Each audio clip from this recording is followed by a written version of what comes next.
Kannada one ನ್ಯೂಸ್ಗೆ ಸ್ವಾಗತ. ನಾನು ನಿಶ್ಮಾ ಇರ್ಷಾದ್. ಜಗತ್ತಿನಲ್ಲಿ ತಾಯಿ ಪ್ರೀತಿಗಿಂತ ಮಿಗಿಲಾದುದು ಯಾವುದೂ ಇಲ್ಲ ಅನ್ನೋ ಮಾತಿಗೆ ಈ ದೃಶ್ಯವೇ ಸಾಕ್ಷಿ. ಉಸಿರು ನಿಲ್ಲುವ ಕೊನೆಯ ಕ್ಷಣದಲ್ಲೂ ತನ್ನ ಮಗುವನ್ನ ಎದೆಗೆ ಅಪ್ಪಿಕೊಂಡು ಕಾಪಾಡೋದಕ್ಕೆ ಹೋರಾಡಿದ ಆ ತಾಯಿಯ ಮಮಕಾರ ಕಂಡ್ರೆ ಕಲ್ಲೆದೆ ಕೂಡ ಕರಗುತ್ತೆ. ಆದ್ರೆ ಇಲ್ಲಿ ಪ್ರಶ್ನೆ ಇರೋದು ಆ ಪವಿತ್ರ ಪ್ರೀತಿಯ ಬಗ್ಗೆ ಅಲ್ಲ, ಈ ಪ್ರೀತಿಯನ್ನ ಜಲಸಮಾಧಿ ಮಾಡಿದ ವ್ಯವಸ್ಥೆಯ ಬಗ್ಗೆ. ಈ ಸಾವಿಗೆ ಹೊಣೆ ನಿಸರ್ಗದ ವಿಕೋಪವೋ ಅಥವಾ ಸರ್ಕಾರದ ಘೋರ ನಿರ್ಲಕ್ಷ್ಯವೋ? ಮಧ್ಯಪ್ರದೇಶದ ಜಬಲ್ಪುರದಲ್ಲಿ ಬಾರ್ಗಿ ಅಣೆಕಟ್ಟಿನ ಹಿನ್ನೀರಿನಲ್ಲಿ ಸಂಭವಿಸಿದ ಆ ದೋಣಿ ದುರಂತ ಇಡೀ ದೇಶವನ್ನೇ ಬೆಚ್ಚಿ ಬೀಳಿಸಿದೆ. ಪ್ರವಾಸಿಗರಿಂದ ತುಂಬಿದ್ದ ಆ ಕ್ರೂಸ್ ಹಡಗು ಕ್ಷಣಾರ್ಧದಲ್ಲಿ ಜಲಸಮಾಧಿಯಾಯಿತು. ಸುಂದರ ಪ್ರವಾಸಕ್ಕೆ ಅಂತ ಬಂದವರು ಇಂದು ಸ್ಮಶಾನದ ದಾರಿಯಲ್ಲಿದ್ದಾರೆ. ಈ ದುರಂತದಲ್ಲಿ ಇಲ್ಲಿವರೆಗೂ ಕೂಡ 9 ಜನರು ಮೃತಪಟ್ಟಿದ್ದು, ಹಲವರು ನಾಪತ್ತೆಯಾಗಿದ್ದಾರೆ. ರಕ್ಷಣಾ ತಂಡ ನೀರಿನ ಆಳದಲ್ಲಿ ಮೃತದೇಹಗಳನ್ನ ಹುಡುಕ್ತಿದ್ದಾಗ ಕಂಡ ಆ ದೃಶ್ಯ ಇಡೀ ಮಾನವ ಕುಲವನ್ನೇ ಕಣ್ಣೀರು ಹಾಕುವಂತೆ ಮಾಡಿದೆ. ಆ ತಾಯಿ ತನ್ನ 4 ವರ್ಷದ ಪುಟ್ಟ ಕಂದನನ್ನ ಎದೆಗೆ ಬಿಗಿದಪ್ಪಿಕೊಂಡೇ ಪ್ರಾಣ ಬಿಟ್ಟಿದ್ಲು. ಸಾಯುವ ಕೊನೆಯ ಉಸಿರಿನವರೆಗೂ ತನ್ನ ಮಗುವಿಗೆ ಅಪ್ಪುಗೆಯ ಆಸರೆ ನೀಡಿದ ಆಕೆಯ ಹೋರಾಟ ಪ್ರೀತಿಯ ಪರಮೋಚ್ಚ ರೂಪವಾಗಿತ್ತು. ಈ ಕರುಣಾಜನಕ ದೃಶ್ಯ ಎದೆ ನಡುಗುವಂತಿದೆ. ವೈರಲ್ ಆಗಿರುವ ವಿಡಿಯೋಗಳನ್ನ ಗಮನಿಸಿದ್ರೆ ಅಲ್ಲಿನ ಭೀಕರತೆ ಅರ್ಥ ಆಗ್ತದೆ. ಪ್ರವಾಸಿಗರು ದೋಣಿಯೊಳಗೆ ಸಂಭ್ರಮದಿಂದ ಕುಳಿತಿದ್ರು.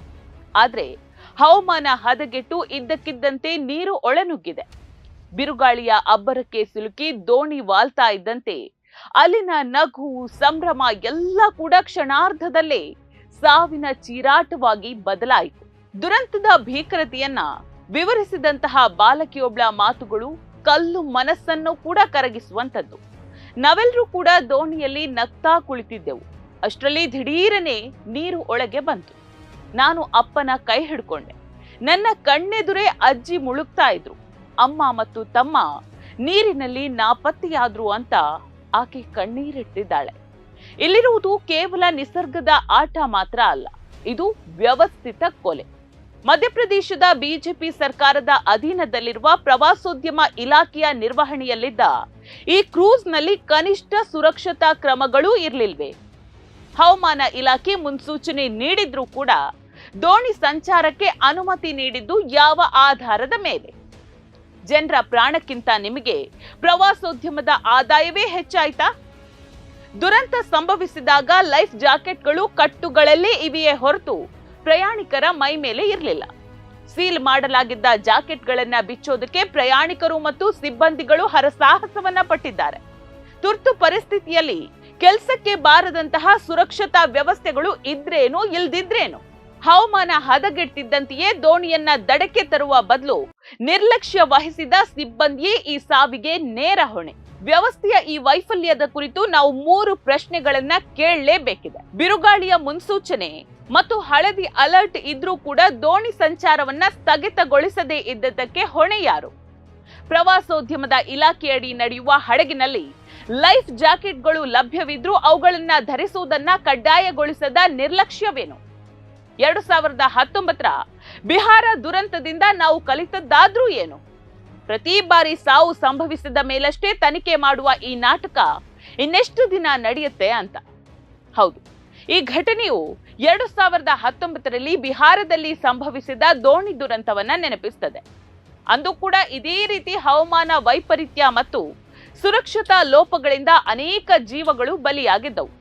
ಆದ್ರೆ ಅಧಿಕಾರದಲ್ಲಿರುವ ಸರ್ಕಾರಗಳು ಮತ್ತು ಅಧಿಕಾರಿಗಳು ಈ ಕಹಿ ನೆನಪುಗಳಿಂದ ಏನನ್ನೂ ಕಲ್ತಿಲ್ಲ ಅನ್ನೋದಕ್ಕೆ ಜಬಲ್ಪುರ ದುರಂತವೇ ಸಾಕ್ಷಿ. ದೆಹಲಿಯಿಂದ ಪ್ರವಾಸಕ್ಕೆಂದು ಬಂದಿದ್ದ ಆ ಕುಟುಂಬದ ಕತೆ ಕೇಳಿದ್ರೆ ಎದೆ ಒಡೆಯುತ್ತೆ. ತಂದೆ ಮತ್ತು ಮಗಳು ಬದುಕಿ ಬಂದಿದ್ದಾರೆ. ಆದ್ರೆ ಕಣ್ಣೆದುರೇ ಮಗ ಮತ್ತು ಪತ್ನಿ ಜಲಸಮಾಧಿಯಾಗಿದ್ದನ್ನ ಕಂಡು ಆ ಪುಟ್ಟ ಬಾಲಕಿ ಹಾಕ್ತಿರುವ ಆಕ್ರಂದನಕ್ಕೆ ಯಾವ ಸರ್ಕಾರವೂ ಪರಿಹಾರ ನೀಡೋದಕ್ಕೆ ಸಾಧ್ಯ ಇಲ್ಲ.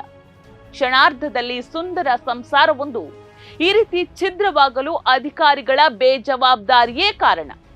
ಅಧಿಕಾರಿಗಳೇ, ಪ್ರವಾಸೋದ್ಯಮ ಬೆಳೆಸುವ ಭರದಲ್ಲಿ ಜನರ ಜೀವದ ಜೊತೆ ಚೆಲ್ಲಾಟ ಆಡಬೇಡಿ. ನಿಮ್ಮ ನಿರ್ಲಕ್ಷ್ಯದಿಂದ ಇವತ್ತು 9 ಜೀವಗಳು ಬಲಿಯಾಗಿದೆ. ಒಬ್ಬ ತಾಯಿ ಮತ್ತು ಮಗು ನಿರ್ಜೀವ ದೇಹಗಳಾಗಿ ದಡ ಸೇರಿವೆ. ಜಗತ್ತಿನ ಎಲ್ಲಾ ಸುರಕ್ಷತಾ ಕ್ರಮಗಳೂ ಕೈಗೊಟ್ಟಾಗ ಆ ತಾಯಿಯ ಅಪ್ಪುಗೆಯೊಂದೇ ಮಗುವಿಗೆ ಅಂತಿಮ ಆಶ್ರಯವಾಯಿತು. ಅಧಿಕಾರಿಗಳೇ, ಪ್ರವಾಸೋದ್ಯಮ ಬೆಳೆಸುವ ಭರದಲ್ಲಿ ಜನರ ಜೀವದ ಜೊತೆ ಚೆಲ್ಲಾಟ ಆಡಬೇಡಿ. ನಿಮ್ಮ ನಿರ್ಲಕ್ಷ್ಯದಿಂದ ಇವತ್ತು 9 ಜೀವಗಳು ಅಲ್ಲಿ ಬಲಿಯಾಗಿವೆ. ಒಬ್ಬ ತಾಯಿ ಮತ್ತು ಮಗು ನಿರ್ಜೀವ ದೇಹಗಳಾಗಿ ದಡ ಸೇರಿವೆ.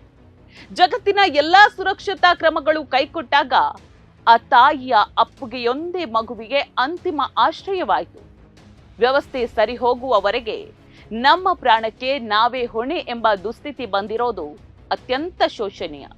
ನೋಡ್ತಾ ಇರಿ ಸಮಾಜಕ್ಕಾಗಿ ಕನ್ನಡ ಒನ್ ನ್ಯೂಸ್. ನಮಸ್ಕಾರ.